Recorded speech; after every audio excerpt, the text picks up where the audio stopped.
اعوذ باللہ من الشیطان الرجیم بسم اللہ الرحمن الرحیم۔ علم دین کی طلب میں تشریف لانے والے تمام طلباء و طالبات کو السلام علیکم ورحمۃ اللہ وبرکاتہ۔ امید ہے آپ تمام افراد خیریت سے ہوں گے۔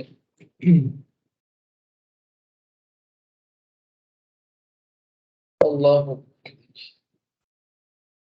تو ہمارا کلام چل رہا تھا سورہ یوسف کے حوالے سے، اور سورہ یوسف کی آیت نمبر 29 پر ہم نے اپنا کل کلام ختم کیا تھا۔ آج انشاءاللہ تبارک و تعالی سورہ یوسف کی آیت نمبر 30 سے ہم اپنا کلام سٹارٹ کریں گے۔ اللہ تبارک و تعالی نے اس آیت مبارکہ میں ارشاد فرمایا، اور شہر میں کچھ عورتوں نے کہا، عزیز کی بیوی اپنے جوان کا دل لبھانے کی کوشش کرتی ہے، بے شک ان کی محبت اس کے دل میں سما گئی ہے۔ ہم تو اس عورت کی کھلی محبت میں گم ہم ہم اس عورت کو کھلی محبت میں گم دیکھ رہے ہیں۔ اب معاملہ یہ تھا کہ حضرت یوسف علیہ السلام کی خوبصورتی اور ان کے حسن پر عزیز مصر کی جو بیگم صاحبہ تھی وہ پھسل چکی تھی، اور ان کو اپنا دل دے بیٹھی تھی۔ اور اس معاملے کو اللہ تبارک و تعالیٰ یہاں ذکر فرما رہا ہے، اور ان کے علاوہ جو دیگر وزراء کی بیویاں تھیں وہ ان کے حوالے سے یہ باتیں کہتی تھی کہ وہ اپنا دل کھو بیٹھی ہیں اس بندے کے فراق میں۔ تو یہ معاملہ اللہ تعالیٰ نے ذکر فرمایا، تو ان عورتوں کے متعلق جو ہے وہ مفسرین بیان فرماتے ہیں کہ وہ عورتیں یا تو 4 تھیں، ایک قول کے مطابق وہ عورتیں 5 تھیں۔ ان میں سے ایک بادشاہ کی ساقی کی بیوی تھی، دوسرا بادشاہ کے وزیر کی بیوی تھی، تیسری جیل کے دروغہ کی بیوی تھی، اور چوتھی باورچی کی بیوی تھی۔ اور ایک جو اور اضافہ کیا پانچویں بندی کا، تو وہ نقیب کی بیوی کا اضافہ کیا گیا ہے، یعنی کہ یہ بھی کہا گیا ہے کہ یہ بھی ان عورتوں میں شامل تھی جنہوں نے یہ بات کہی تھی۔ اور اللہ تعالیٰ نے یہاں پر فرمایا قد شغفہا حبا، یہ لکھا ہے قد شغفہا حبا۔ اس اس کے جو اس میں لفظ شغفہ، اس کا اس کا جو معنی ہے نا، اس کا معنی یہ ہے، اس کا معنی یہ ہے کہ شغف اس کھال کو کہتے ہیں جو دل پر محیط ہوتی ہے، اس کو قلب کا غلاف کہتے ہیں۔ یعنی حضرت یوسف علیہ السلام کی محبت اس اس کھال تک پہنچ کر اس کے دل میں صلاحیت کر گئی تھی۔ اور اس کا دوسرا معنی یہ ہے کہ حضرت یوسف کی محبت ان کے دل کا اس طرح احاطہ کر چکی تھی جس طرح غلاف کسی چیز کا احاطہ کرتا ہے، یعنی کہ ان کی محبت کا احاطہ کر چکی تھی وہ عزیز مصر کی بیوی کا۔ ٹھیک ہے جی، تو یہ معاملہ تھا ان کا،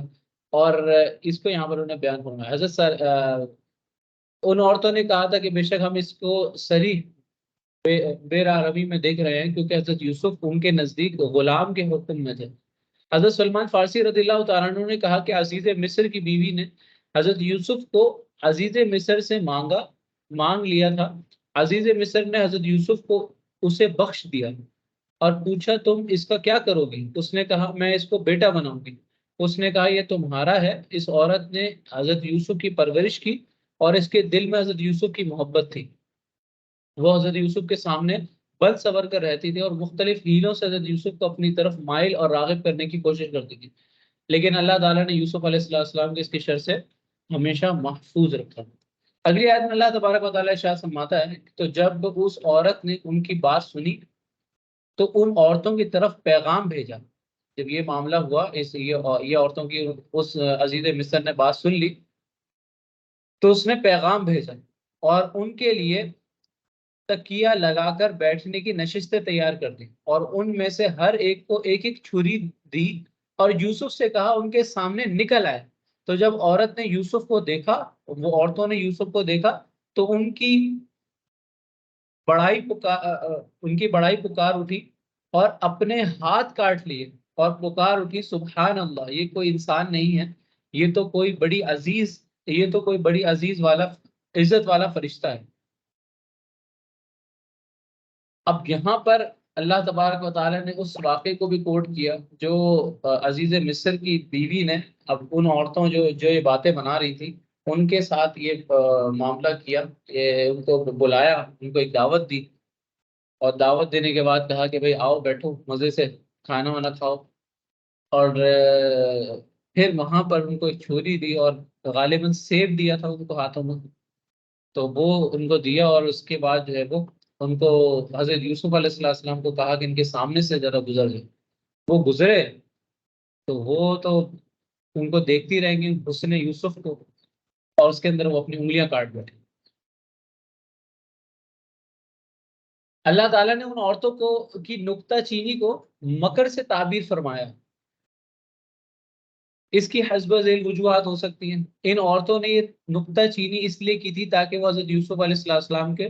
رخ زیبا کو دیکھ سکیں، کیونکہ ان کو اندازہ تھا کہ جب عزیز مصر کی بیوی ان کی اس تنقید کو سنے گی تو وہ حضرت یوسف علیہ السلام کا چہرہ مبارک دکھائے گی، تاکہ ان عورتوں کو معلوم ہو جائے کہ اگر وہ یوسف پر فرفتہ ہو گئی ہیں تو اس میں معذور ہیں، یعنی کہ ایک عذر ہے بہت بڑا کہ واقعی میں وہ فرفتہ ہو سکتی ہیں. دوسرا یہ کہ عزیز مصر کی بیوی نے ان عورتوں کو اپنا راز بتایا تھا، اور یہ بتایا تھا کہ وہ یوسف علیہ السلام سے محبت کرتی ہے، لیکن جب ان عورتوں نے اس کا راز فاش کر دیا تو ان کی بد عہدی اور مکر، یہ ان کی بد عہدی تھی اور مکر تھا، تو اس وجہ سے بھی اللہ تعالیٰ نے اس کو مکر سے تعبیر فرمائی. تیسری وجہ یہ ہے کہ ان عورتوں نے اس کی اس کی غیبت کی تھی، اور یہ غیبت مکر کے مشابہ تھی. تو یہ عورت بظاہر عزیز مصر کی بیوی پر نکتہ چینی کر رہی تھی اور وہ اپنے غلام پر فرشتہ ہو گئی تھی، لیکن حقیقت میں وہ چاہتی تھی کہ عزیز مصر کی بیوی اپنا عذر ظاہر کرنے کے لیے انہیں حضرت یوسف کا جمال حسن و جمال جو ان کے چہرے پر حسن و جمال تھا وہ دکھائیں. اسی طرح جب نبی صلی اللہ علیہ وآلہ وسلم نے مرد وفات میں حضرت ابو بکر، کوئی ایک منٹ رک جائیں ذرا، بارش ہو گئی ہے ذرا سا، ایک منٹ میں کھڑکی بند کرتے ہیں.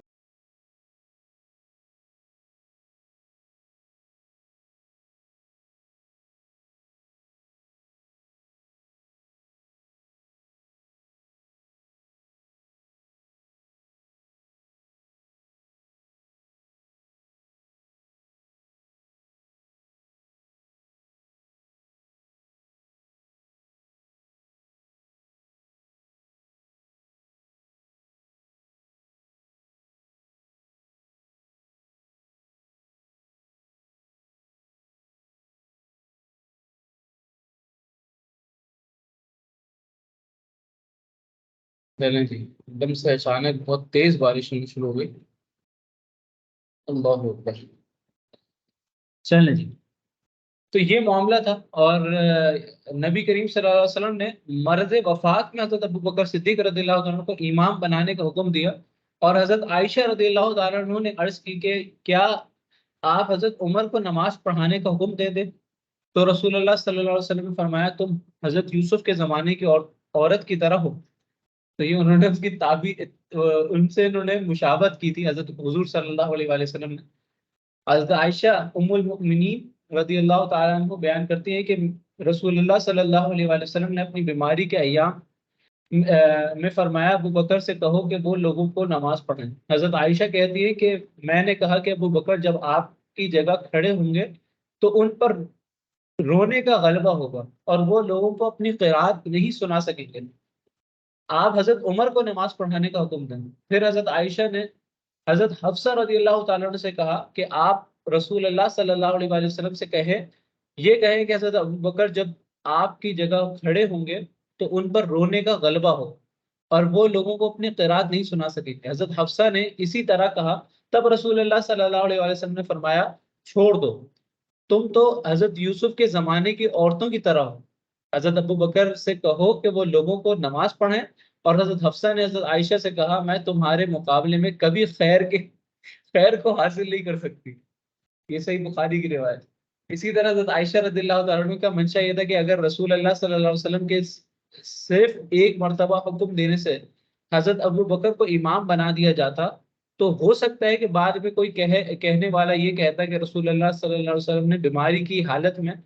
بیماری کے کسی حال میں یہ حکم دیا تھا، یا سہون یا غفلت میں یہ حکم دیا ہوگا، یا اتفاقی طور پر یہ حکم دیا ہوگا. اگر آپ کی توجہ کسی اور کی طرف دلائی جاتی تو آپ اس کو حکم دیتے، لیکن جب رسول اللہ صلی اللہ علیہ وسلم کو دوبارہ حضرت عمر کی طرف توجہ دلائی گئی اور آپ نے ہر بار حضرت ابوبکر ہی کو اپنے امام بنانے کا حکم دیا، تو واضح ہو گیا کہ رسول اللہ صلی اللہ علیہ وسلم نے غفلت سے یا بیماری کی کسی حال میں یہ حکم نہیں دیا تھا، بلکہ پوری توجہ، حاضر دماغی اور بیداری ذہن کے ساتھ یہ حکم دیا تھا۔ اور حضرت عائشہ اور حضرت حفصہ رضی اللہ تعالیٰ عنہ کا بار بار کسی اور کا سوال کرنا اور رسول اللہ صلی اللہ علیہ وسلم کا ہر بار حضرت ابو بکر صدیق کا ہی حکم دینا حضرت ابو بکر کی امامت کو پختہ اور موقت کرتا۔ اور رسول اللہ صلی اللہ علیہ وسلم نے جو فرمایا تھا حضرت یوسف کے زمانے کی عورتوں کی طرح ہو، یعنی جس طرح وہ بظاہر عزیز مصر کی بیوی پر نکتہ چینی کر رہی تھی اور حقیقت میں حضرت یوسف علیہ السلام کا جمال دیکھنا چاہتی تھی، اسی طرح تم بھی بظاہر یہ کہہ رہی ہو کہ کسی اور کو امام بنایا جائے، اور در حقیقت تم یہ چاہتی ہو کہ حضرت ابوبکر کو حضرت ابوبکر کی امامت کو اور پختہ اور موقت کر دیا جائے، تاکہ کوئی کہنے والا یہ نہ کہہ سکے کہ رسول اللہ صلی اللہ علیہ وسلم نے بیماری کی کسی حال میں حضرت ابوبکر کو امام بنایا۔ تو یہ ریلیٹ کرتا ہے آپ صلی اللہ علیہ وسلم کے واقعے سے، تو یہاں پر محسن نے اس کو بھی یہاں پہ شامل کیا۔ مصر کی جو خواتین تھی، ان کا جو دعوت کا اہتمام کیا تھا عزیز مصر کی بیوی نے، تو جب اس نے سنا کہ عورتیں اس کو حضرت یوسف سے بے حد زیادہ محبت کی وجہ سے اس کو ملامت کر رہی ہیں، تو اس نے اپنے عذر کو ظاہر کرنے کا ارادہ کیا اور اس نے ان عورتوں کو بلایا، ان کے لیے ایک مجلس منعقد کی۔ قرآن مجید میں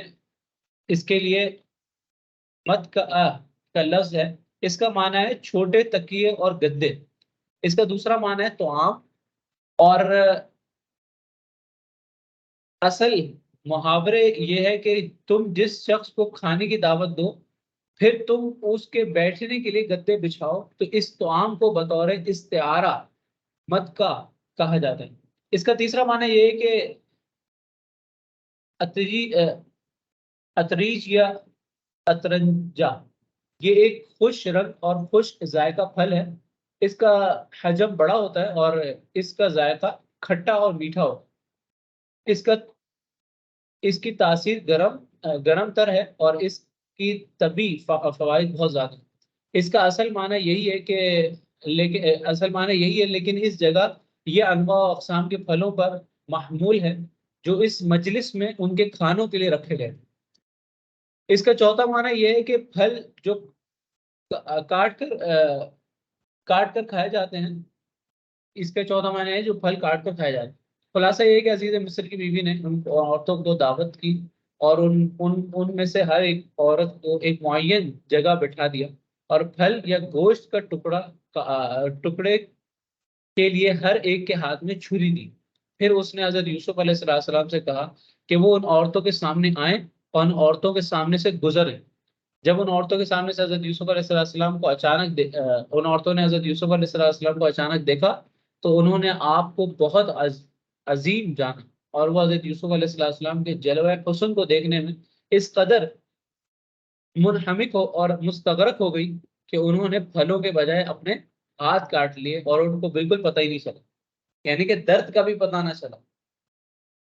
اس کے حوالے سے حضرت اعلیٰ حضرت رحمۃ اللہ علیہ نے ایک شعر لکھا کہ حسن یوسف پہ کٹی مصر میں انگشت زنا، سر کٹاتے ہیں تیرے نام پر اے مردان عرب۔ سبحان اللہ، یعنی کہ وہاں تو حسن یوسف کو دیکھنے کے بعد انگلیاں کٹ گئیں، ٹھیک ہے، انگشت زنا انگلی کو کہتے ہیں کہ عورتوں نے اپنی انگلیاں کاٹ لی، مگر یہاں تو معاملہ ہی برعکس ہے، یہاں تو دیدار کی تو بات ہی نہیں ہے، صرف نام پر جو ہے وہ سر کٹا دیے جاتے ہیں حضور صلی اللہ علیہ وآلہ وسلم کے نام پر۔ اور یہ 1400 سال کی ہسٹری اٹھا کے دیکھ لیں، جتنے بھی مسلمان گزرے جو آپ صلی اللہ علیہ وآلہ وسلم کے دور میں تھے، ان کے علاوہ جو بعد میں آتے رہے تابعین، تبع تابعین اور دیگر اولیاء اعظام، جتنے بھی لوگ گزرے، جتنے بھی شہدائے اسلام گزرے، انہوں نے تو نہیں دیکھا نا حضور کو، مگر حضور کو نہیں دیکھا اور نہیں دیکھنے کے باوجود سر بھی کٹا دیا کہ بس حق ہے اور سچ ہے، سب صحیح ہے، ہم حضور کو مانتے ہیں تو ماننے والے ہونے کی حیثیت سے ہم سب کچھ اپنے جو ہے وہ اللہ اور اس کے رسول کی بارگاہ میں لٹا دیں گے، اور وہاں پر حسن کو دیکھنے کے بعد جو ہے وہ یہ معاملہ ہوا تھا۔ تو یہ اعلیٰ حضرت نے شعر یہاں پر ارشاد فرمایا کہ حسن یوسف پر کٹی مصر میں انگشت زر، سر کٹاتے ہیں تیرے نام پر اے مردان۔ اللہ حضرت انس رضی اللہ تعالیٰ عنہ نے معراج کے سلسلے میں ایک طویل حدیث روایت کی. اس میں ہے کہ نبی کریم صلی اللہ علیہ وسلم نے فرمایا پھر مجھے تیسرے آسمان، یعنی کہ اس میں سے ایک جز لیا گیا ہے اس حدیث کا. فرمایا پھر مجھے تیسرے آسمان کی طرف لے جایا گیا. جبرائیل علیہ السلام نے دروازہ کھلوایا. اس نے ان سے پوچھا گیا تم کون ہو؟ انہوں نے کہا جبرائیل. ان سے پوچھا گیا تمہارے ساتھ کون ہے؟ انہوں نے کہا سیدنا محمد مصطفیٰ صلی اللہ علیہ وآلہ وسلم. پوچھا گیا کیا انہیں بلایا گیا تھا؟ انہوں نے کہا ہاں ہاں انہیں بلایا گیا تھا. پھر ہمارے لیے دروازہ کھول دیا گیا تو وہاں حضرت یوسف علیہ السلام تھے اور لوگوں کا نصف حسن ان کو عطا کیا گیا. یہ الحدیث صحیح مسلم کی حدیث ہے کہ صحیح مسلم اور کتاب الایمان کے اس کے اندر جو باب ہوتا ہے نا ایمان، اس کی حدیث ہے یہ. یعنی کہ جتنے لوگ ہیں دنیا کے اندر ان کا جو آدھا حسن ہے وہ حضرت یوسف علیہ السلام کو دیا گیا. ایک اور روایت میں فرمایا حضرت یوسف علیہ السلام اور ان کے والد کو نصف حسن عطا فرمایا گیا. تو مختلف حدیث میں مختلف چیزیں بیان کی گئی ہیں.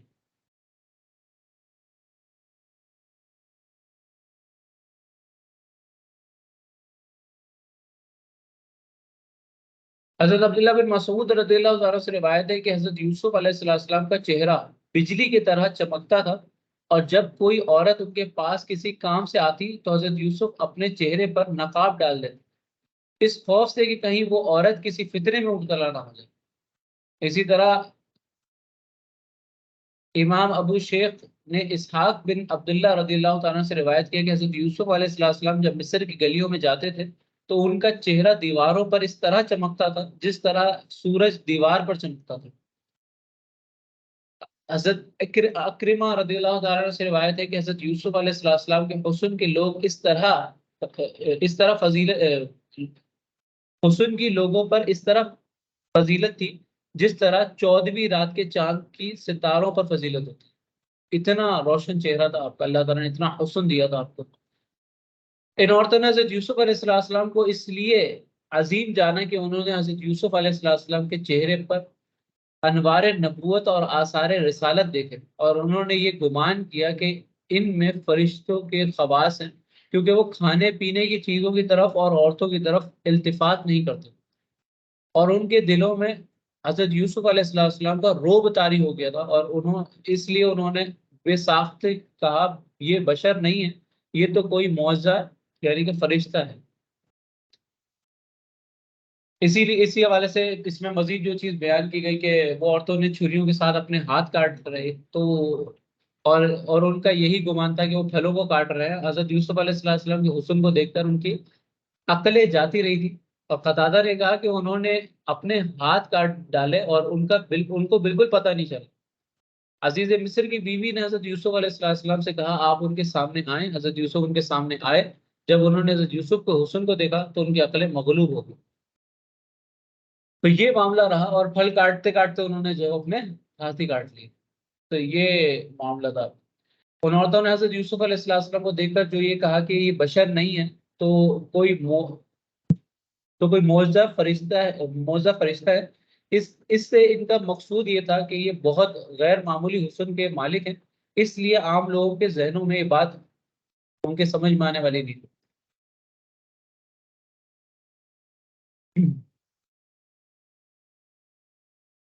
کیونکہ ان کے ذہنوں میں تھا کہ فرشتوں سے زیادہ کوئی حسین نہیں ہوتا اور شیطان سے زیادہ کوئی بد شکل نہیں ہوتا، لہٰذا ان کا حضرت یوسف کو فرشتہ کہنا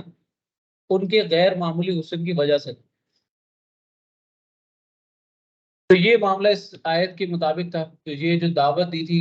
عزیز مصر نے اور یہاں پر یہ معاملہ ہوا تو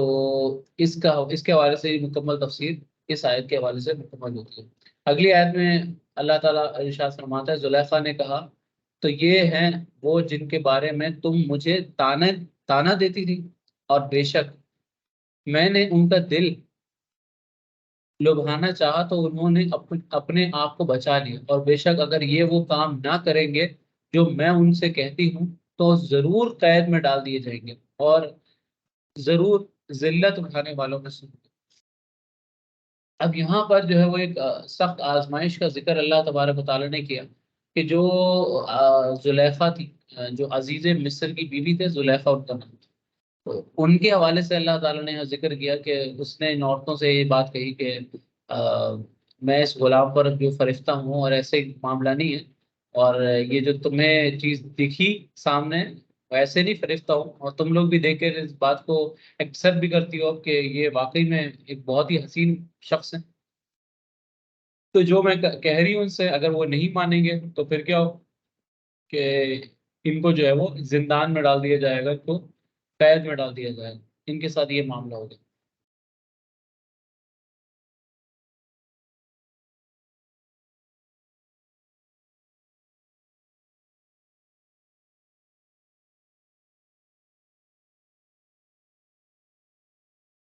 اگلی آیت میں اللہ تبارک و تعالیٰ نے ارشاد فرمایا،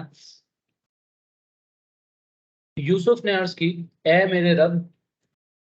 مجھے اس کام کے بجائے قید خانہ پسند ہے جس کی طرف یہ مجھے بلا رہی ہے، اور اگر تو مجھ سے ان کے مکر و فریب نہ پھیرے گا تو میں ان کی طرف مائل ہو جاؤں گا اور میں نادانوں میں سے ہوں۔ اس آیت میں حضرت یوسف علیہ السلام نے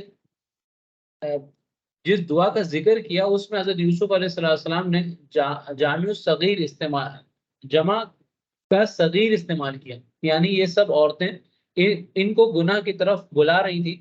ان کا ایک محل تو یہ ہے کہ یہ سب عورتیں حضرت یوسف سے اپنی اپنی خواہشات کا اظہار کر رہی تھی، اور محفل میں شریک ہر عورت یہ چاہتی تھی کہ حضرت یوسف ان کی خواہش کو پوری کریں۔ اس کا دوسرا محل یہ ہے کہ وہ عورتیں مل کر عزیز مصر کی بیوی کی سفارش کر رہی تھی کہ تم نے اس عورت کی خواہش پوری نہ کر کے ان اس پر اس کے اوپر ظلم کیا ہے، تمہیں اپنی عزت قائم رکھنے کے لیے اور مال و دولت اور سہولت کی فراوانی حاصل کرنے کے لیے یہ چاہیے کہ ان کی خواہش کو پورا کر دو۔ تو یہ دونوں چیزیں جو ہیں وہ اس میں ہو سکتی ہیں، اور مفسرین نے دونوں چیزوں کا یہاں پہ درج کیا ہے۔ اس موقع پر حضرت یوسف علیہ السلام کے ذہن میں انواع و اقسام کے وسوسے تھے۔ تو ایک یہ کہ عزیز مصر کی بیوی بہت خوبصورت ہیں، وہ بہت مالدار اور بڑے مرتبے کی ہیں۔ ایسا نہیں کہ وہ خوبصورت نہیں تھی، وہ بھی بڑی خوبصورت تھی۔ عزیز مصر کی جو بیوی تھی زلیخا، وہ بھی بہت خوبصورت تھی، مگر وہی بات ہے کہ ظاہر سی بات ہے یوسف کا حسن بہت زیادہ تھا۔ ایک یہ بھی وسوسہ تھا کہ وہ بہت مالدار ہیں اور بڑے مرتبے کی ہیں، اور وہ یہ کہتی ہے کہ اگر تم نے میری خواہش پوری نہیں کی تو میں تمہیں بہت برا اس کا انجام ہوگا۔ محفل میں شریک ہر عورت ان سے اپنی خواہش کا اظہار کر رہی تھی، اور خواہش پوری نہ ہونے کی صورت میں ان کو دھمکیاں دے رہی تھی، یہ بھی معاملہ تھا، اور ان پر بہت بڑی بڑی سازشیں ہیں یا ان پہ سنگین الزامات لگ جاتے ہیں۔ چوتھا یہ کہ حضرت یوسف علیہ السلام ان عورتوں کے شر سے بہت خوف زدہ تھے۔ ان کو یہ خطرہ تھا کہ اگر ان عورتوں کی بات نہ مانی تو وہ ان کو قتل کروا دیں گے۔ اس طرح حضرت یوسف علیہ السلام کے ذہن میں اس کام کی طرف کی ترغیب کی بھی وجوہات تھی، اور کام نہ کرنے کی صورت میں ڈر اور خوف کی وجوہات ہیں۔ حضرت یوسف علیہ السلام کو ڈر تھا کہ گناہ کی تحریک کا یہ سبب بہت قوی ہے، کہیں یہ ان کے پائے استقامت کو ڈگمگا نہ دیں۔ اور ظاہر سی بات ہے کہ ایک بشری قوت اور انسانی طاقت، ایسی قوت اتنی زیادہ قوت کے ساتھ جو ہے وہ ایک اٹیک ہو رہا ہو تو اس سے انسان اللہ کی پناہی طلب کر سکتا ہے۔ تو انہوں نے اللہ کی بارگاہ میں دعا کی ہے، میرے رب مجھے قید خانے اور وہ وہی پسند ہے، وہاں پہ مجھے منتقل فرما دے، اس سے اگر تو نے نہیں بچایا تو ضرور اس مکر و فریب میں وہ مبتلا ہو سکتے ہیں۔ اور قید میں گرفتار ہونا مشقت اور ایک مصیبت ہے جو ان کو مطلوب تھا۔ وہ یہ جو ذلت کے الزام تھے اس سے بچنے کے لیے حضرت یوسف علیہ السلام جو ہے وہ اسی کو ہی جو ہے وہ بہتر سمجھتے تھے، اور یہ دنیا کی رسوائی ایک طرح سے تھی، مگر آخرت کی رسوائی سے انسان بچ جائے گا۔ ظاہر سی بات ہے کہ الزام لگے گا نا، قید خانے میں کیوں ڈالا جائے گا؟ ایک غلام ہے اس کو قید خانے میں ڈال دیا تو کیوں ڈالا گیا، یہ بھی پھیلے گی بات۔ یہ سب کچھ ان کو معلوم تھا، یہ سب ان کے ذہن میں ساری چیزیں تھیں، اس کے باوجود بھی انہوں نے چاہا کہ یہی معاملہ ہو تاکہ ان کی بچت کا کوئی راستہ نکل سکے۔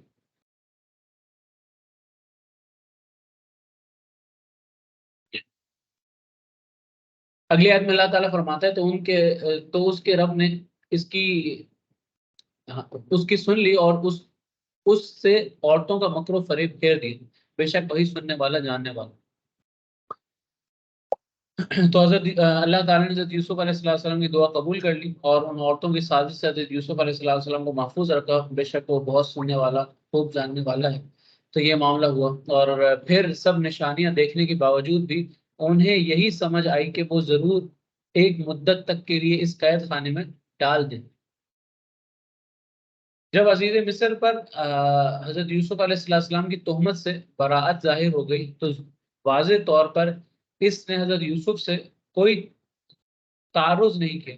ادھر وہ عورت اپنے تمام حیلے سازیوں اور مکر و فریب کے ساتھ حضرت یوسف علیہ السلام کو اپنے موافقت پر ابھارتی رہی۔ حضرت یوسف علیہ السلام نے ان کی طرف کوئی توجہ نہیں کی۔ پھر جب وہ حضرت یوسف علیہ السلام سے مایوس ہو گئی تو اس نے اپنا انتقام لینے کے لیے اپنے خاوند سے کہا، اس عبرانی غلام نے مجھے لوگوں کے درمیان رسوا کر دیا،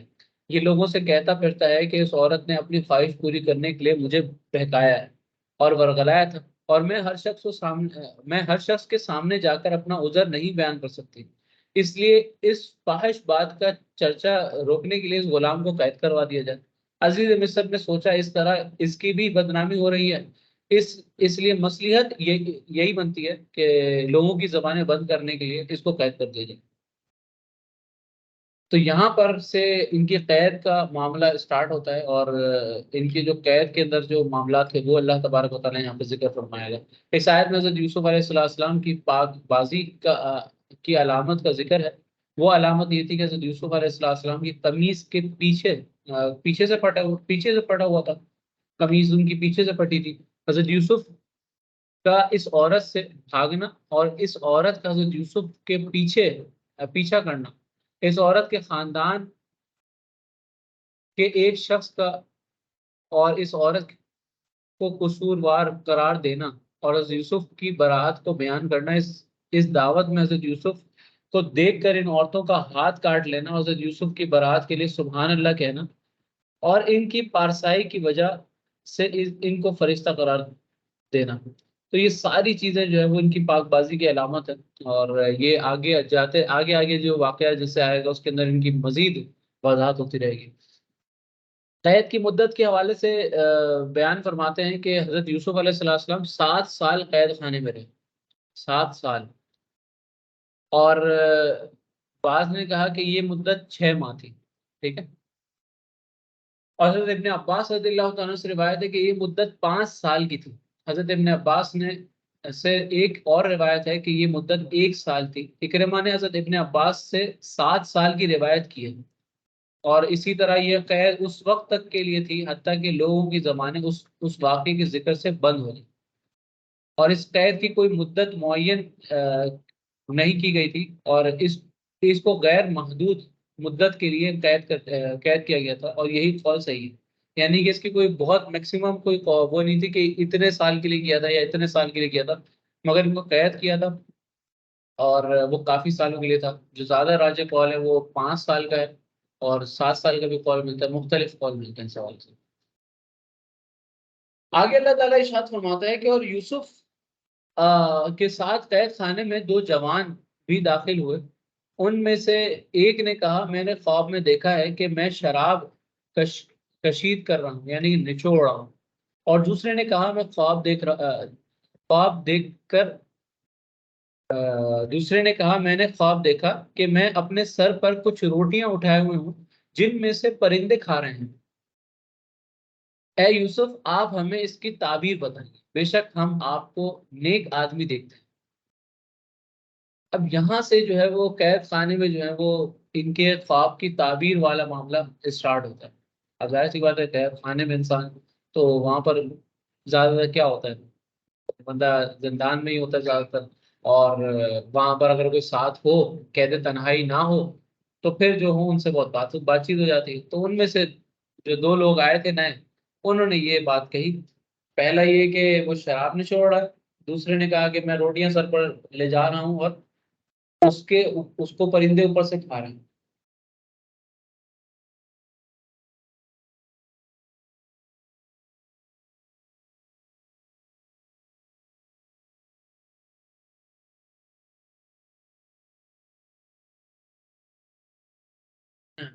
اس حوالے سے مفسرین بیان فرماتے ہیں کہ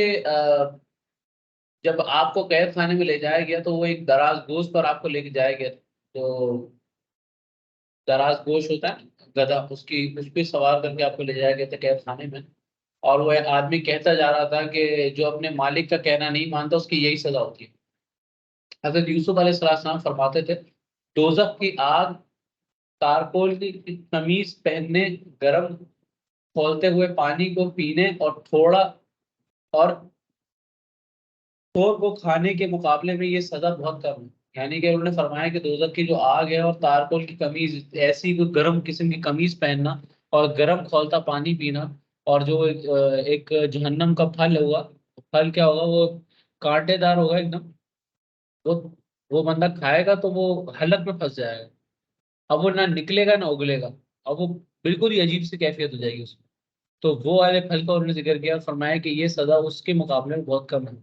اگر میں کوئی گناہ کر جاتا تو مجھے اتنی بڑی بڑی سزائیں ملتی قیامت کے دن، اور وہ بہت زیادہ ہیں، اس کے مقابلے میں تو کچھ بھی نہیں ہے۔ جب حضرت یوسف علیہ السلام قید خانے میں پہنچے تو وہاں کئی ایسے لوگ تھے جو رہائی سے نا امید ہو چکے تھے، ان کی سزا بہت سخت تھی۔ حضرت یوسف علیہ السلام ان سے فرماتے تھے تم صبر کرو اور بشارت قبول کرو، تم کو اجر ملے گا۔ انہوں نے کہا اے نوجوان، آپ کس قدر نیک باتیں کرتے ہیں، آپ کے قرب میں ہم کو برکت ملے گی، آپ آخر کون ہیں؟ حضرت یوسف نے فرمایا میں اللہ کے پسندیدہ بندے یعقوب بن اسحاق بن ابراہیم خلیل اللہ کا بیٹا یوسف۔ حضرت یوسف علیہ السلام غمزدہ لوگوں کو قید خانے میں تسلی دیتے تھے، زخموں کی مرہم پٹی کرتے تھے، ساری رات نماز پڑھتے تھے، اور خوف خدا سے اس قدر روتے تھے کہ کوٹری کے چھت، دیواریں اور دروازے بھی گریا تاری ہو جاتے، یعنی ان کو بھی گریا تاری ہو جاتے، تمام قیدی آپ سے مانوس ہو گئے تھے، اور جب کوئی قیدی قید سے رہائی پاتا تو جانے سے پہلے آپ کے پاس بیٹھ جاتا۔ قید خانے کا جو جو ہوتا ہے نا سپرنٹینڈنٹ بھی آپ سے محبت کرنے لگ گیا تھا اور آپ کو بہت آرام پہنچاتا تھا۔ ایک دن اس نے کہا کہ اے یوسف، میں آپ سے اتنی محبت کرتا ہوں کہ کسی اور سے اتنی محبت نہیں کرتا۔ حضرت یوسف نے فرمایا میں تمہاری محبت سے اللہ تعالیٰ کی پناہ میں آتا ہوں، یعنی کہ ایک شر کا ایک محسوس ہوا نا تو انہوں نے اللہ کی پناہ طلب کی۔ اس نے پوچھا اس کی کیا وجہ ہے؟ آپ نے بتایا میرے باپ نے مجھ سے محبت کی تو میرے بھائیوں نے میرے ساتھ ظلمانہ سلوک کیا، میری مالکہ نے مجھ سے محبت کی، اس کے نتیجے میں آج قید ہوں۔ جب حضرت یوسف علیہ السلام قید خانے میں تھے تو مصر کا سب سے بڑا بادشاہ جس کا نام ریان بن الولید تھا، وہ بوڑھا ہو چکا تھا، اس کو اپنے نان بھائی اور ساقی پر شک ہوا کہ وہ اس کو زہر دینے والے ہیں، اس نے ان دونوں کو قید میں ڈلوا دیا۔ تو اس نے جو ہے وہ ساقی کا نام منجا تھا اور نابینائی کا نام مجلس تھا۔ قرآن مجید نے ان دونوں کے لیے فتیان کا لفظ استعمال کیا، یہ لفظ استعمال کیا وَدَخَلَ مَعَهُ سِجْنَ فَتَيَانِ قَالَ أَحَدُهُمَا إِنِّي أَرَانِي آسر، یہ پورا واقعہ پر بیان کیا، کیونکہ عربی میں فتی کا معنی ہوتا ہے غلام، اور غلام کو بھی کہتے ہیں، اور یہ دونوں بادشاہ کے غلام تھے۔ حضرت یوسف علیہ السلام نے قیدیوں سے کہا تھا کہ وہ خواب کی تعبیر بتاتے ہیں، تو اس بندے نے دونوں نے مل کر ایک دوسرے سے کہا کہ آؤ ہم اس عبرانی غلام کا تجربہ کرتے ہیں۔ پھر ان دونوں نے حضرت یوسف علیہ السلام سے خواب کی تعبیر پوچھی، تو ساقی نے کہا کہ میں نے خواب میں دیکھا کہ میں بادشاہ کے لیے انگور نچوڑ رہا ہوں، اور دوسرے نے کہا کہ میں خواب میں دیکھا کہ میں سر پر روٹیاں اٹھائے ہوئے جا رہا ہوں اور پرندے اسے نوچ کر کھا رہے ہیں، ہمارا گمان ہے کہ آپ نیک لوگوں میں سے۔ تو حضرت یوسف علیہ السلام کے سامنے جو خواب بیان کیا گیا تھا وہ سچا تھا یا جھوٹا تھا، اس کے متعلق جو ہے وہ قول مختلف ہیں، کہ یہ ابن مسعود رضی اللہ تعالیٰ عنہ بیان فرماتے ہیں کہ انہوں نے جھوٹا خواب بیان کیا تھا، یعنی کہ انہوں نے ٹیسٹنگ کے لیے کیا تھا نا، کہ ٹیسٹ کرتے ہیں کہ بھئی واقعی میں کہ یہ حضرت یوسف علیہ السلام خواب کی تعبیر بیان کرتے بھی ہیں کہ نہیں کرتے، تو یہ فقط ٹیسٹنگ کے لیے تھا، تو یہ جھوٹا خواب انہوں نے بیان کیا تھا، اور حضرت یوسف علیہ السلام سے صرف تجربے کے طور پر انہوں نے سوال کیا تھا۔ دوسرا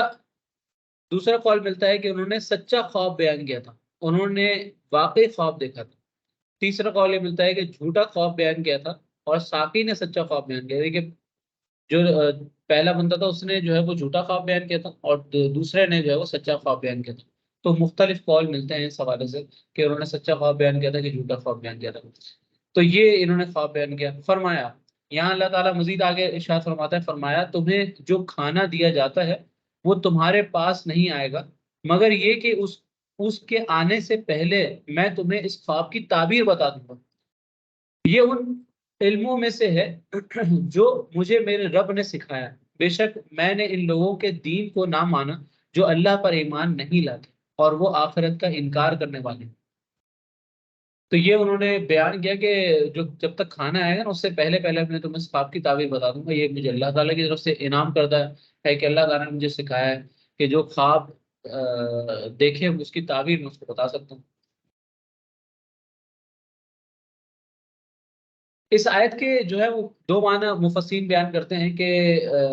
تمہیں جب بھی بیداری میں کھانا دیا جائے گا میں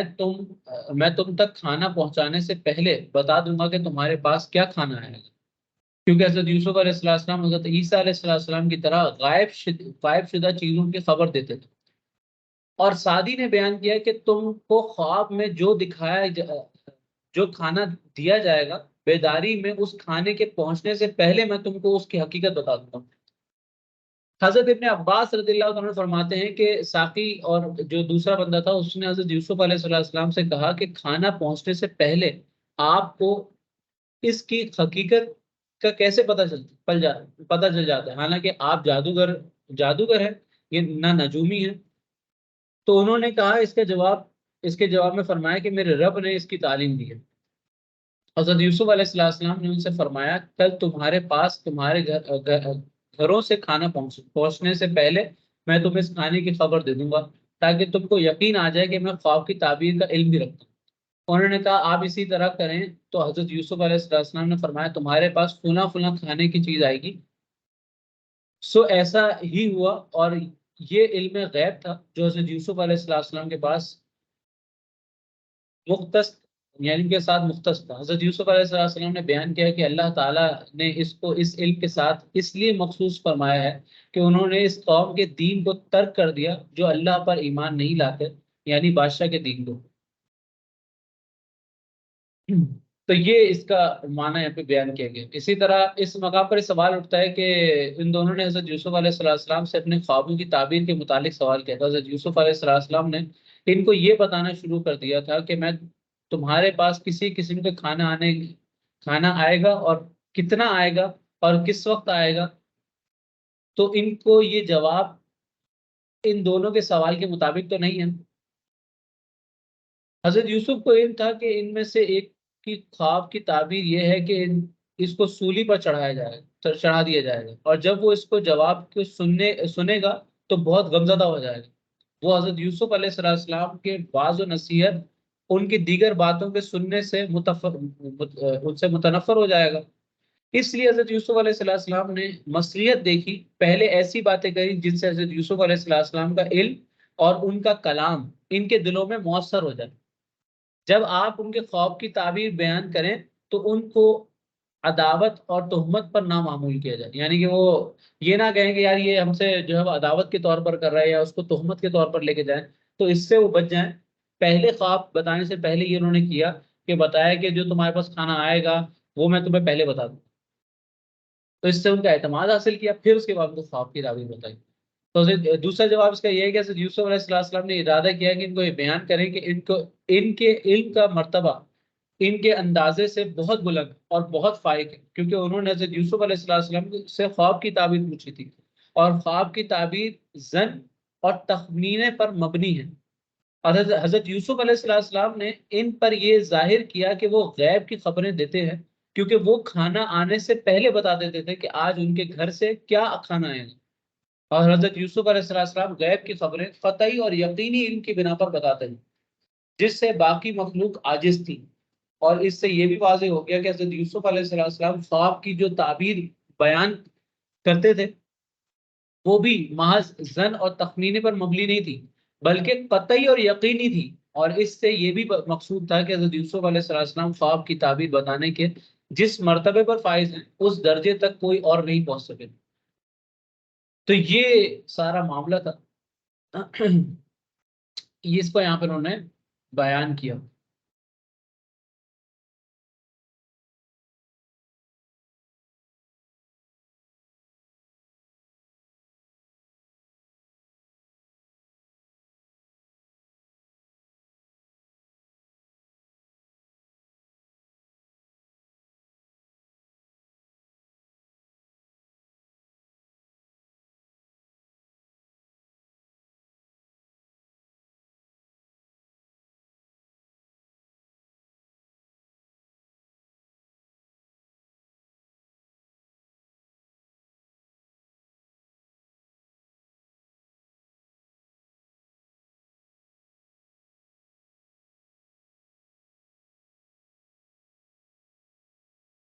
اب یہاں پر ایک اعتراض ہوتا ہے اس آیت میں کہ بے شک میں نے ان لوگوں کے دین کو نہ مانا جو اللہ پر ایمان نہیں لاتے تھے اور وہ آخرت کا انکار کرنے والے تھے۔ تو اس سے یہ اعتراض ثابت ہوتا ہے کہ بھائی پہلے کیا مانتے تھے آپ؟ تو اس کا جواب یہ ہے کہ ایسا معاملہ نہیں ہے، بلکہ یہاں پر یہ ہے کہ ان کو یہ بتانا مقصود ہے کہ میں نے ان کے دین کو ایکسیپٹ نہیں کیا۔ کیوں؟ کیونکہ اللہ تبارک و تعالیٰ نے اس چیز کا جو ہے وہ اس چیز کا ارادہ نہیں فرمایا، یہ چیز ہمیں نہیں بتائی، اور یہ چیز دین فطرت کے خلاف ہے جو وہ لوگ اختیار کرتے ہیں۔ اس لیے بھی جو ہے وہ آپ نے اس چیز کا جواب تھا، اور بہت سے اعتراضوں کا یہ جواب ہے۔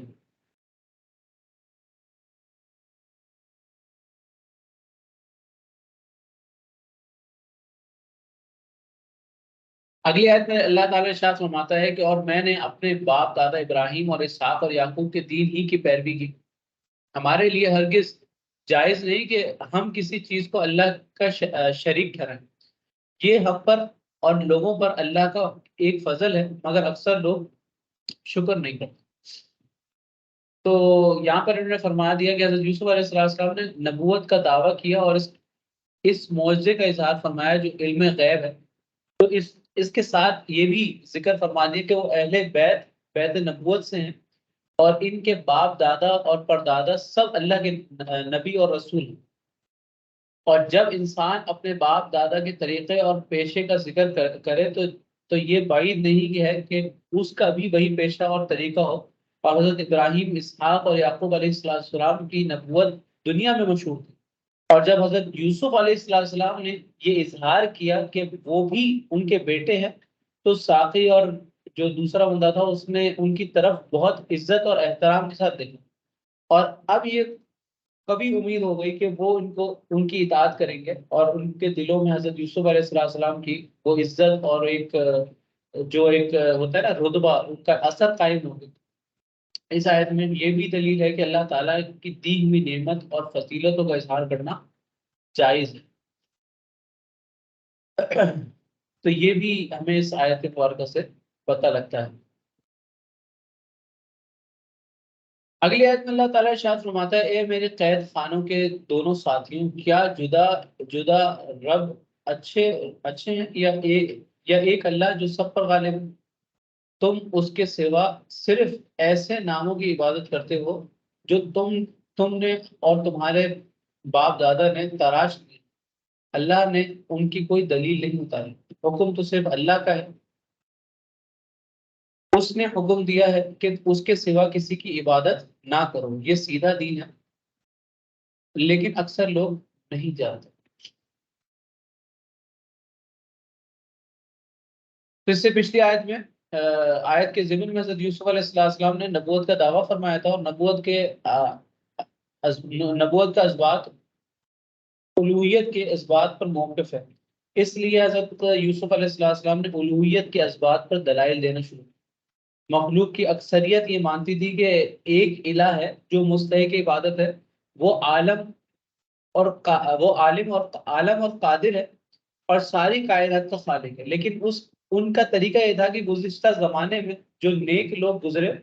ان کی صورتوں کے بت تراش کیے کرتے تھے، یا ستاروں کے نام پر بت بنا لیے کرتے تھے، اور اس اعتقاد سے ان کی عبادت کرتے تھے کہ وہ نفع پہنچانے اور ضرر کو دور کرنے پر قادر ہیں۔ اس لیے حضرت یوسف علیہ السلام نے ایسے دلائل قائم کیے کہ بتوں کی عبادت کرنا جائز نہیں ہے، اور ان دلائل کی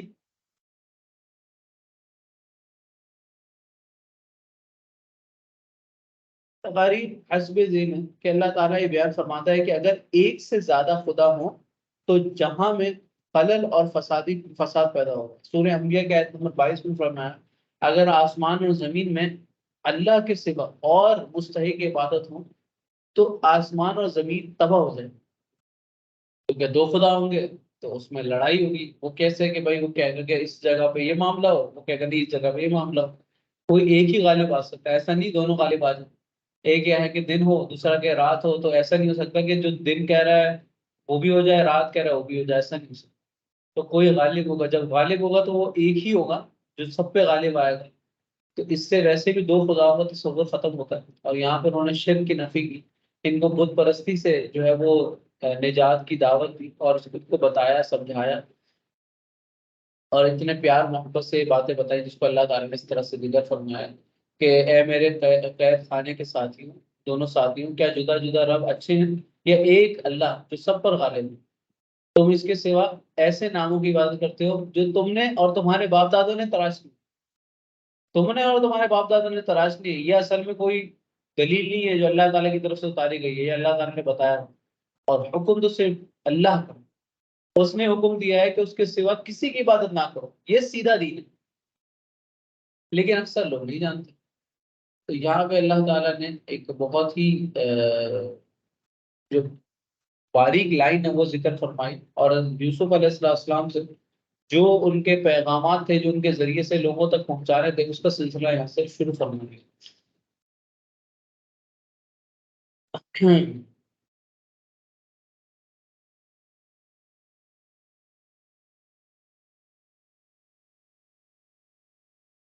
اب اگلی آیت میں اللہ تعالیٰ ارشاد فرماتا ہے اے قید خانے کے دونوں ساتھیوں، تم میں ایک تو اپنے بادشاہ کو شراب پلائے گا،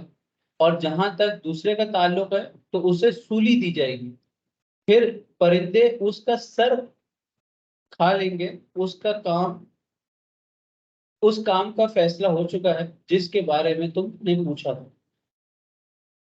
جب حضرت یوسف علیہ السلام نے ان کے سامنے معاوضہ پیش کر کے اپنی رسالت کو ثابت کر دیا اور ان کو توحید کا پیغام پہنچا کر بت پرستی سے منع کر دیا، تو پھر ان کے سوال کے جواب اور خواب کی تعبیر بیان کری، اور بیان فرمایا کہ حضرت یوسف علیہ السلام نے سے اپنا خواب بیان کیا اور کہا کہ میں نے خواب دیکھا ہے کہ میں انگور کے 3 خوشوں سے شراب نچوڑ رہا ہوں۔ تو آپ نے فرمایا تم نے بہت اچھا خواب دیکھا ہے، 3 خوشوں سے مراد 3 دن ہیں، 3 دن گزرنے کے بعد بادشاہ تم کو بلوائے گا اور تم کو دوبارہ تمہارے منصب پر بحال کر دے گا۔ اور جو دوسرا بندہ تھا نان بھائی، اس سے فرمایا کہ تم نے برا خواب دیکھا، تم نے خواب دیکھا ہے کہ تم روٹی کے 3 جو ہے وہ زنجیریں اٹھائے ہوئے ہو، 3 زنجیروں سے مراد 3 دن ہے، اور 3 دن گزرنے کے بعد بادشاہ تم کو بلوائے گا اور تم کو قتل کر کے سولی پر چڑھائے گا، اور تمہارے سر سے گوشت نوچ نوچ کر پرندے کھائیں گے۔ جو روٹیاں نوچ نوچ کر پرندے کھا رہے تھے وہ اس سے مراد ہے۔ ان دونوں نے کہا ہم نے تو کوئی خواب نہیں دیکھا تھا۔ حضرت یوسف علیہ السلام نے فرمایا جس چیز کے متعلق تم نے سوال کیا ہے اس کا اسی طرح فیصلہ ہو چکا ہے، یعنی اس معاملے سے فراغت ہو چکی ہے، خواہ تم نے سچ بولا ہو یا جھوٹ بولا، ان قریب اسی طرح واقع ہو۔ اگر یہ اعتراض کیا جائے گا تو یوسف علیہ السلام نے تعبیر کے واقع ہونے کی وہ حتمی اور یقینی طور پر کیوں فرمایا جبکہ خواب کی تعبیر ظنی ہوتی ہے؟ اس کا جواب یہ ہے کہ ان کے پاس اللہ تعالیٰ کی طرف سے وحی آ چکی تھی، اور انہوں نے وحی کے ذریعے جان کر یہ تعبیر بیان کی۔ چنانچہ اگلی آیت میں اللہ تعالیٰ بیان فرماتا ہے اور یوسف نے جس کے بارے میں گمان کیا کہ ان دونوں میں سے وہ بچ جائے گا، اسے فرمایا اپنے بادشاہ کے پاس میرا ذکر کرنا، تو شیطان نے اسے اپنے بادشاہ کے سامنے یوسف کا ذکر کرنا بھلا دیا، تو یوسف کئی برس اور جیل میں رہے۔ یہ وجہ تھی کہ ایک زیادہ عرصہ جیل میں رہنے کی۔ اگر اس جگہ یہ اعتراض ہوتا ہے کہ جب حضرت یوسف علیہ السلام کو وحی کے ذریعے معلوم تھا کہ ساقی کی نجات ہو جائے گی، تو اللہ تعالیٰ نے یہ کس طرح فرمایا کہ جس کے متعلق یوسف کو ظن تھا کہ ان کی نجات ہوگی؟ اس کا جواب یہ ہے کہ قرآن مجید میں اللہ تعالیٰ نے باقصد آیتوں میں ظن بمعنی یقین بھی مستعمل ہے۔ اس اس کی دلیل سورہ بقرہ کی آیت نمبر 46 سے ملتی ہے کہ جو لوگ یہ یقین رکھتے ہیں کہ وہ اپنے رب سے ملاقات کرتے ہیں، اللہ تعالیٰ نے اس کے لفظ استعمال کیا الذین یظنون انہم ملاقو، ٹھیک ہے؟ یہاں پہ ظن سے مراد یقین ہے، نہ کہ جو ہے وہ اس سے ظن مراد ہے۔ اسی طرح اللہ نے فرمایا انی ظننت انی ملاق حسابی، یہ سورہ الحاقہ کی آیت نمبر 20 ہے، جس میں فرمایا مجھے یہ یقین تھا کہ میں اپنے حساب سے ضرور ملاقات کرنے والا ہوں۔ تو یہ اس کی دلیل ہمیں قرآن میں ملتی ہے، تو یہاں پہ بھی اللہ تعالیٰ نے اسی طرح استعمال کیا ہے اس کو، اور یہاں پر ظن سے مراد یقین ہی ہے۔ اب حضرت یوسف علیہ السلام نے ساقی سے کہا تھا کہ جس کے متعلق حضرت یوسف علیہ السلام کو کو یقین تھا کہ وہ قید خانے سے نکل کر بادشاہ کی خدمت میں پہنچنے والا ہے، تو اس سے کہہ دیا تھا کہ تم اپنے آقا کے سامنے میرا ذکر کرنا۔ اس کا معنی ہے کہ تم بادشاہ کو یہ بتانا کہ میں اپنے بھائیوں کی طرف سے پہلے ہی مظلوم تھا، انہوں نے مجھے گھر سے نکال کر فروخت کر دیا، پھر مجھ پر اس واقعے کی وجہ سے ظلم ہوا اور مجھ پر تہمت لگائی گئی اور مجھے قید میں ڈال دیا گیا۔ اور اس کے بعد اللہ تعالیٰ نے فرمایا کہ اس کو شیطان نے، اب بادشاہ کے پاس جب ہو گیا تو شیطان نے اس کو یہ باتیں بھلا دی۔ تو اس آیت کے متعلق بیان فرماتے ہیں کہ بادشاہ کے سامنے ذکر کرنا شیطان نے ساقی کو بھلا دیا تھا، لیکن اس پر یہ اعتراض ہے کہ قرآن مجید کے الفاظ اس تفسیر کے موافق نہیں کرتے۔ اس صورت میں آیت یوں ہونی چاہیے تھی کہ پس ساقی کو شیطان نے اس کے آقا سے یوسف کا ذکر کرنا بھلا دیا، جبکہ آیت کے الفاظ ہیں کہ بس یوسف کو شیطان نے اپنے رب سے ذکر کرنا بھلا دیا۔ اس پر اعتراض ہوا کہ شیطان کے لیے وسوسہ ڈالنا تو ممکن ہے، ورنہ وہ تمام بنو آدم کے دلوں سے اللہ تعالیٰ کی معرفت کو زائل کر دیتا ہے۔ اور اس کا جواب یہ ہے کہ شیطان انسان کے دل میں مختلف چیزوں کے وسوسے ڈالتا ہے، کسی چیز کے وسوسے ڈال کر کسی اور چیز سے اس کو دھیان ہٹا دیتا ہے۔ شیطان نے کئی چیزوں کی طرح حضرت یوسف کو متوجہ کیا، حتیٰ کہ ان میں الجھ کر حضرت یوسف علیہ السلام اللہ تعالیٰ سے عرض اور التجا کرنا بھول گئے، اور انہوں نے ساقی سے کہا کہ تم بادشاہ سے کہنا کہ میرا ذکر کرنا، یعنی کہ انہوں نے اللہ تعالیٰ سے ڈائریکٹ نہیں کہا اور ساقی سے کہا۔ تو اس سے یہ مراد ہے۔ اور حضرت ابن عباس رضی اللہ عنہ بیان کرتے ہیں کہ نبی کریم صلی اللہ علیہ وسلم نے فرمایا اگر یوسف کو بات نہ کہتے تو اتنی مدت تک قید میں نہ رہتے، یعنی انہوں نے غیر اللہ سے رہائی کو طلب کیا تھا۔ تو یہ بھی ایک معاملہ آپ صلی اللہ علیہ وسلم نے ذکر فرمایا۔ تو یہ معاملہ ہوا ان کے ساتھ، اور ان کی ایک طرح سے توجہ نہیں تھی، سہون تھا، کوئی آمدن فتح نہیں تھی، بلکہ سہون ایک فتح تھی جس کو اللہ تعالیٰ نے قرآن میں ذکر فرمایا۔ نبی کریم صلی اللہ علیہ وسلم نے فرمایا حضرت آدم بھول گئے تو ان کی اولاد بھی بھول گئی، یہ فرمایا۔ اس حدیث کی سند صحیح ہے، اور نبی صلی اللہ علیہ وسلم نے فرمایا کہ میں محض بشر ہوں، میں اس طرح بھول جاتا ہوں جس طرح تم بھول جاتے ہو۔ یہ صحیح بخاری کی روایت۔ تو شیطان برگلا سکتا ہے اور ذہن میں وسوسے ڈالتا ہے، اور ہر انسان کو اس کے مطابق وسوسے ڈالتا ہے۔ تو یہ ایک سہون خطا تھی جو ان کی یہاں پر اللہ تعالیٰ نے ذکر فرمائی، اور یہاں پر ہمارا یہ واقعہ آج کے لیے مکمل ہوتا ہے انشاءاللہ۔ اس کے اندر جو مزید تفصیل ہے، اور اب آگے جو واقعہ ہے وہ اسٹارٹ ہو جاتا ہے، بادشاہ نے کیا جو ہے وہ خواب دیکھا، اس کے متعلق انشاءاللہ تبارک و تعالی زندگی رہی تو اگلے ہفتے جو ہمارا نیکسٹ ویک ہوگا اس میں جمعرات سے دوبارہ سے کلاس کا آغاز ہوگا، تو اس میں پھر ہم انشاءاللہ اس پر کلام کریں گے کہ بادشاہ نے جو خواب دیکھا کہ 7 موٹی گائیں 7 پتلی گائیں کو کھا رہی ہیں، اور 7 دبلی پتلی گائیں کھا رہی ہیں 7 سبز بالیاں اور دوسری خشک بالیاں دیکھیں، اور اے درباریوں اگر تم خواب کی تعبیر جانتے ہو تو میرے خواب کے بارے میں مجھے جواب دو۔ تو یہ آپ کے لیے ایک ٹریلر ہے، کچھ پڑھ کے آ جائے تو اچھا ہے، نہیں تو انشاءاللہ پڑھیں گے، اور انشاءاللہ تبارک و تعالیٰ اس آیت کے متعلق اگلی کلاس میں ڈیٹیل میں گفتگو ہوگی۔ اور بڑا مزے کا خواب ہے جو بادشاہ نے دیکھا تھا، اور اس کے حوالے سے تعبیر بھی بڑی زبردست ہے۔ اور پھر یہاں سے جو ہے حضرت یوسف علیہ السلام کا عروج اسٹارٹ ہوگا، جو کہ ان کو پھر رہائی کی طرف لے کے جائے گا انشاءاللہ۔ اگلی کلاس میں ملاقات ہوتی ہے آپ سے، زندگی بڑھے گی تو انشاءاللہ۔ مجھے بھی دعاؤں میں یاد رکھیے گا۔ اللہ تبارک و تعالیٰ آپ سب کے علم میں، عمر میں، روحانی قوت میں، درجات میں، رزق حلال میں، کاروبار میں، صحت میں، عمل میں بے حد برکت عطا فرمائے۔ آمین۔ السلام علیکم ورحمۃ اللہ وبرکاتہ۔